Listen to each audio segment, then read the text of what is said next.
A água do dilúvio não serviu para matar. Serviu para esconder algo que a humanidade nunca deveria ver de novo. E não começou com chuva, começou por baixo. O chão abriu, a terra rachou e a água subiu com força, escura, pesada, sem controle, como se o mundo estivesse quebrando por dentro. Lá fora, a tempestade apagava tudo, mas por baixo, as fontes do abismo se romperam. E aí fica claro, o oceano não virou túmulo, virou prisão. E eu vou te contar hoje a verdade proibida que muita gente evita. O que foi enterrado nas águas não era só gente má, era pior. Era uma corrupção que se espalhou, como um vírus, apagando o que é humano. E agora a pergunta: se essa prisão está abrindo, o que foi enterrado vivo no abismo pode voltar? Antes da primeira gota de chuva cair, o mundo já tinha quebrado. Não por fora, por dentro. Os relatos antigos falam de uma coisa que não devia acontecer. Seres chamados de filhos de Deus cruzando um limite proibido. Eles não ficaram no lugar deles. Eles se misturaram com a humanidade. E o resultado não foi só gente violenta. Foi pior. Foi o humano ficando errado. Aí aparecem os gigantes, nomes que viraram história, presenças que faziam qualquer um se sentir pequeno. E não era coisa de filme. Era como uma marca na carne, como se a corrupção tivesse entrado no mundo e pegado no corpo. E a história fala isso de um jeito seco. A corrupção pegou toda a carne, não só a cabeça, o corpo também, como uma praga, passando de um para outro. E aí vem a pergunta que muda tudo. Se era só gente má, por que parece que o mundo inteiro foi infectado? Quando você pensa no dilúvio, você pensa em chuva, céu preto, água caindo sem parar. Só que a parte mais assustadora não vem de cima, vem de baixo. Antes da chuva dominar tudo, as fontes do abismo se romperam. A água não veio chegando, ela veio explodindo. O fundo do mar rachou, a terra cedeu, como se não aguentasse mais segurar. O mundo não foi só inundado, ele foi aberto por baixo. Abismo é mais que profundidade, é prisão, é o limite, é o daqui você não passa. Agora junta as duas coisas, água caindo do céu e água subindo do chão. Parece uma lavagem total, como se Deus limpasse por fora e ao mesmo tempo trancasse por dentro. Rachaduras correndo pelo chão, um estrondo vindo de baixo, a terra tremendo como se fosse partir no meio. E a água vira mais do que água, vira barreira, vira prisão sem chave, um cadeado que não enferruja.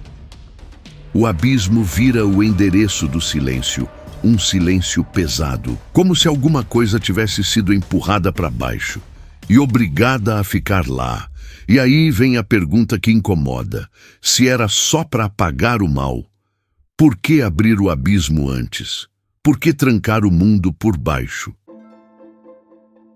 Se o dilúvio foi uma limpeza total, por que os gigantes voltam a aparecer depois?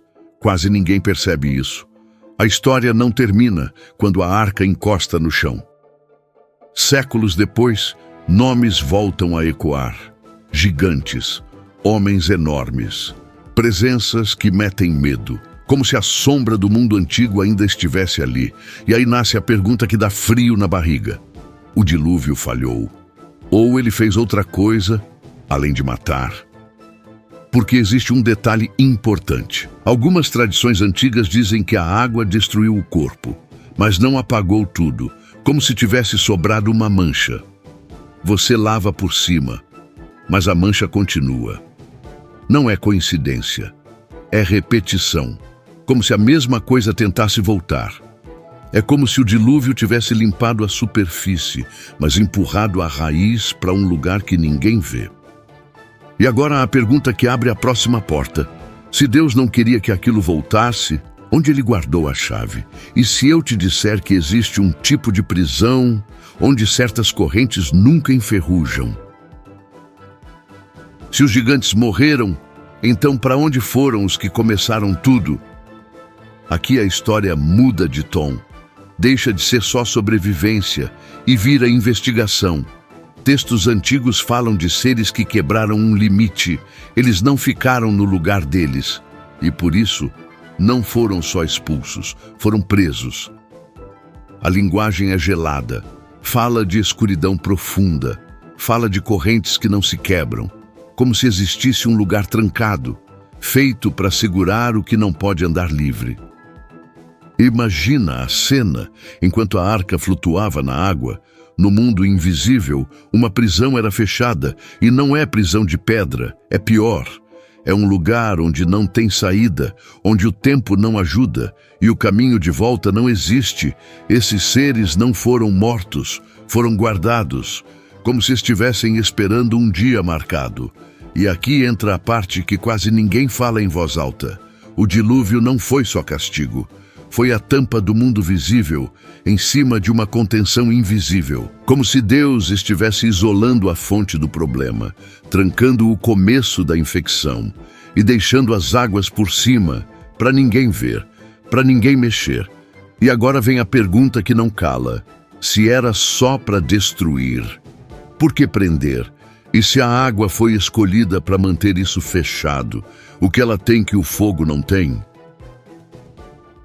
Deus podia ter usado fogo, seria rápido, seria final, mas ele escolheu água e isso muda tudo. Fogo queima e some com o que está na frente. A água faz pior, ela cobre e não deixa ninguém ver. A água vira peso, vira silêncio, vira uma tampa que não se move. Pensa no oceano, preto, fundo, frio, quilômetros de água em cima de alguma coisa. Isso não parece só castigo, parece prisão. Porque se o problema era uma quebra de limite, algo misturando céu e terra, então Deus respondeu com um limite novo. Um limite que ninguém atravessa, nem com força, nem com coragem, nem com curiosidade. Agora olha para o mar, calmo por cima, escuro por baixo, e me responde, o que Deus colocou lá embaixo, que precisava ficar coberto por milênios? Muita gente erra aqui. A pessoa pensa em abismo e imagina só um lugar fundo no mapa. Mas nos relatos antigos, abismo é outra coisa. Não é só profundidade, é lugar de prisão. Você olha para o mar e vê água, só isso. Mas o texto dá a entender uma coisa mais assustadora. A água é o lado de fora, e por trás dela existe um lugar trancado, como se o oceano fosse a porta e o abismo, a cela. É por isso que esse título faz sentido. O que Deus ocultou nas águas não foi só jogado para baixo.